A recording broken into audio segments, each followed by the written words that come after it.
Ako na nga yung katotohanan. Ako ang daan at ang buhay. Pag di kayo dumaan sa akin, hindi kayo pupunta sa langit. Ano the way? Pag hindi kayo dumaan sa akin, hindi kayo pupunta ng langit. Kahit ano pang gawin ninyong pagtatampisaw dyan. May-ari ng kaluluwa nyo. Ako may-ari ng sanlibutan ngayon. Si Kibuloy sinungaling sa pagsasalita. Ako nagsasalita ng salita ng Diyos na nasa Biblia. At never kong inaangkin yung salita ng Diyos. Sabi ng Diyos, ang lahat ng kaluluwa akin, ang kaluluwa ng Ama, ang kaluluwa ng anak, akin, lahat. Ito ngayon, sabi niya, akin ang kaluluwa nyo. Mali, wala sa Biblia. There will be no other Christ anymore. He is claiming to be Christ and the appointed Son.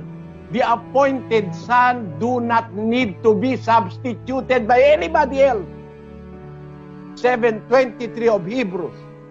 Let us read the truth. Natin sa Tagalog.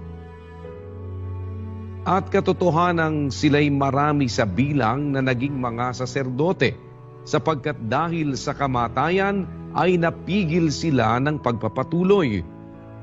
Datapwat siya sapagkat namamalagi magpakailanman ay may pagkasaserdote siyang di mapapalitan.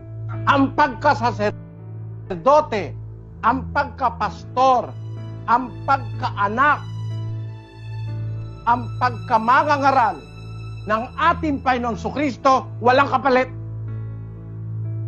Walang kapalit.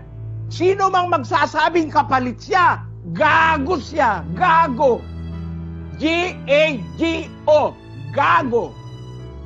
Ano raw ang gago ayon sa Diksionaryong Pilipino, Sislus? Ito po, ayon sa UP Diksionaryong Pilipino sa pahina 278, gaga, babae na mahina ang ulo o walang talino. Gago kung lalaki. Oh, kung gago ka, wala kang talino. Anong talinong nasa'yo? Biro mong angkinin mo, ikaw ang Kristo. Sabi ng Biblia, siya'y may pagkasaserdote, hindi mapapalitan. Ang pagka-apostol niya, ang kanyang pagkasaserdote, hindi mapapalitan. Sabi ng Biblia, basahin natin ang 3:1. Kaya, mga banal na kapatid, mga may bahagi sa pagtawag ng kalangitan, inyong isipin ang apostol at dakilang saserdote na ating kinikilala, si Jesus. Ang ating dakilang saserdote at apostol, si Jesus. Sino mang magtatangkang palitan si Jesus? Sinungaling. Manluloko. Hindi sa Diyos.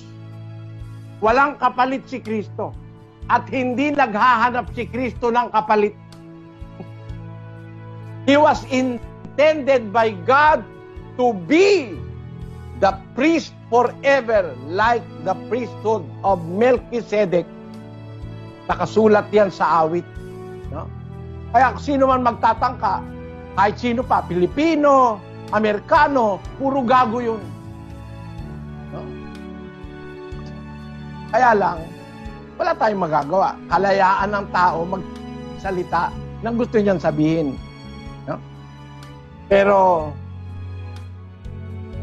kung gusto nyong makita yung totoo, maniwala kayo sa Biblia. Hindi sa katha-katha, kuro-kuro. Maraming kuro-kuro ito galing sa sarili, wala naman sa Biblia.